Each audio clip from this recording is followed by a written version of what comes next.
ఎప్పుడో పట్టే గ్రహణాన్ని ఈరోజు ఎట్లా చెప్తున్నాడు? ఈయన చెప్పే పంచాంగంలో చెప్పినటువంటి సమయానికే ఆడ గ్రహాలు మారుతున్నాయా, లేకపోతే ఆడ గ్రహాలు ముందే మారుతాయని ఈయనకు తెలుసా? ఏమైనా గ్రహాలు ఈయన కంట్రోల్లో ఉన్నాయా?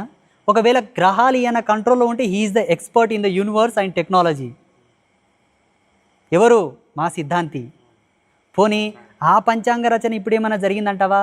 14 లక్షల సంవత్సరాల కిందే జరిగింది నాయన, అంతకన్నా ముందుంది కానీ రఫ్లీ. మరి ఇంత గొప్ప జ్ఞాన శిఖామణులు మా వాళ్ళైనప్పుడు మీతోనికి ఎందుకు రావాలి? మా కతల్ సావు, మా మౌలాలి, మా హజరత్ హసన్ హుసన్, మా ఉట్కురాయ, మా పీరాయ, మా ఆయ అయ్య గొప్ప వాళ్ళంటే దేంట్లో గొప్పోళ్ళు? ముక్కు మూసుకొని యోగంలో లయమై పరమాత్మ చింతన లోపల అవ్యాజ్యమైనటువంటి స్థితిని చూసిన వాళ్ళ, పాతివ్రత్య ధర్మంలో పరమ పదవిని పొందిన వాళ్ళ, దేంట్లో గొప్పోలో చెప్పాలి.